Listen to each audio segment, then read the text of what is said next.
Hey guys, what is up? Cyber Ace TV here with a factual and opinion-based comparison between the iPhone 4S and the iPhone 4. Now, I do own neither of these devices, but I do know a great deal about both of them. And as you can see on the screen right now, there is a comparison chart made by Engadget, linked down in the description to their article comparing the phones. I wanted to use this picture to kind of give you guys a comparison of versus here on the two phones. So of course on the pricing, you got the $199, $299, and $399 models of the iPhone 4S as opposed to the now $99 model of the iPhone 4. Now, I don't really think that contributes to the factor of which phone is better because the iPhone 4 actually had bigger pricings when it was out. Really, I want to compare the specs. So of course we got the dual-core Apple A5 versus the Apple A4. We got the same resolutions. Of course, we got the 8 megapixel camera versus the 5 megapixel camera. We got 1080p versus 720p.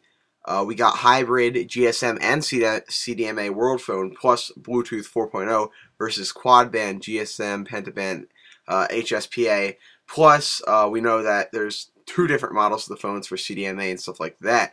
As far as, Oriental goes and stuff like that, oh, and Wi-Fi as well is the same. We got the accelerometer, digital compass, and gyroscope in the 4S, and in the 4, just an accelerometer, compass, and gyroscope. Now, we got up to 8 hours talk time on the 4S, 7 hours on the 4, that's on 3G, 14 hours on 2G, on both phones, 6 hours on 3G, 10 hours on Wi-Fi on the iPhone 4, 9 hours on Wi-Fi. Now we got up to 40 hours audio, 40 hours audio on the other one too, 10 hours video on both phones. Now, it does seem that the iPhone 4 weighs a bit less, probably because of the stuff that's in it. But other than that, the size is basically the same on the phone. Now that's kind of the factual comparison. Now what I want to give you is my opinion on what is better.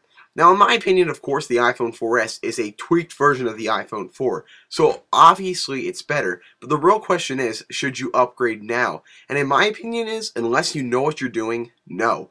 Now being somebody like me who's very tech savvy, if I was in the position where I had the money to buy this phone and still wanted to get the iPhone 5 within the next year, I would personally buy the phone, use it until the next phone came out, unlock it, and sell it on the internet to somebody.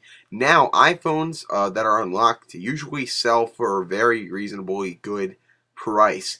So, there's no question that you would get a good chunk of money for it, and hopefully, maybe, enough to pay for the whole next new phone you're going to be getting.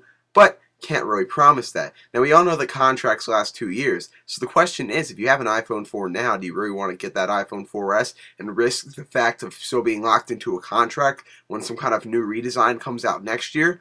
The answer is obviously no. And of course that if you decide to get an iPhone 4S now, I'm sure you'll wind up regretting it sometime in the near future.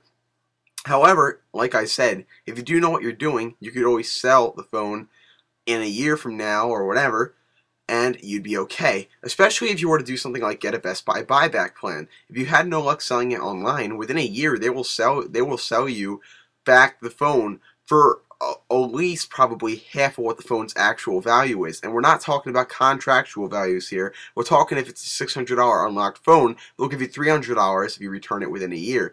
That's a guaranteed buyback right there if you were to buy it through Best Buy if they offer it with the iPhone.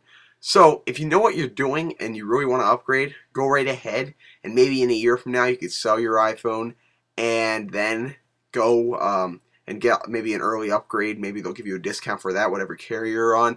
But I think the fact of the matter right now is you don't want to upgrade if you're not the kind of person that wants to tamper. If you're just going to look into, you want to get your phone and you don't want to have to resell it or anything like that, you want to wait till your contract's up and you want to get a new phone, then don't buy it.